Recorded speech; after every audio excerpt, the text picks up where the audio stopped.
திருச்சிற்றம்பலம். இப்போ வந்துள்ள எல்னினோ ஏன் பல நேரம் யோசிப்பாங்க. இன்றைய கால மக்கள் எல்னினோ ஏன் வருது அப்படின்னு சொல்லினா இதற்கு சான்று ஒரு ஆதாரம் தான் நம் முன்னோர்கள். நம் மூத்தோர்கள் தொலைநோக்கு சிந்தனை கொண்டவங்க. எதிர்காலத்தில் மனிதன் கண்டுபிடிப்பு என்ற பெயரில் பல மரங்களையும் நமக்கு அள்ளி தரக்கூடிய நன்மை செய்யக்கூடிய மரங்களையும் மலைகளையும் உடைத்தெறிந்து விடுவான் அப்படிங்கிற நோக்கத்தில் பல நேரங்களில் நம்ம முன்னோர்கள் பார்த்தீங்கன்னா ஆலயங்கள் தோறும் மரங்களை நடுவார்கள், மலைகள் தோறும் ஆலயங்களை கட்டி வைப்பார்கள். அது மட்டுமல்லாது வழிபாட்டு முறை அப்படிங்கிறதுனால ஆண்டுக்கு ஒரு முறையாவது வரணும் அப்படிங்கிற ஒரு எண்ணத்தோட மக்களை வர வைக்கிறதுக்காக பல நேரங்களில் மரங்களை பாதுகாக்கிறதுக்காக முயற்சி பண்ணுவாங்க. கால சூழலில் கால மாற்றத்தில் இன்றைக்கி பார்த்திங்கன்னா மரங்களை வேரோடு தூரோடு எடுத்து வெட்டி சாய்ச்சிறாங்க.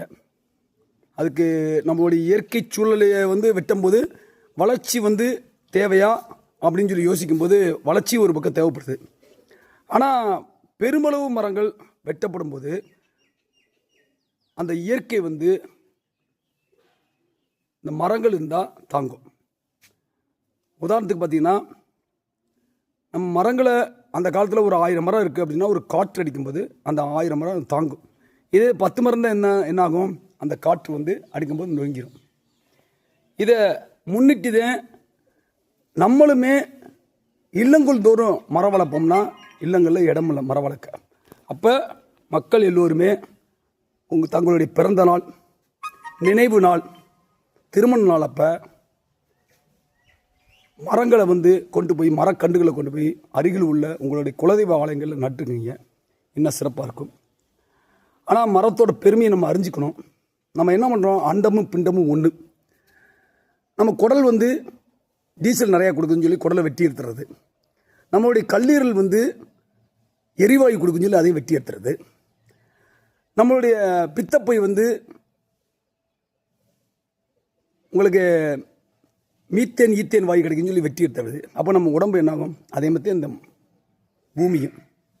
ஆகவே அடியார்கள் யாரையும் குறை சொல்லாமல் குறை கூறாமல் தங்களுடைய பணிகளை செவ்வனே செய்யுங்கள். அதனால நம்ம குலதெய்வ வழிபாடை நம்ம மேம்படுத்தணும் அப்படிங்கிற வலியுறுத்துகிறோம். குலதெய்வத்துக்கு தலைவனான சிவபெருமானுடைய வழிபாதையில்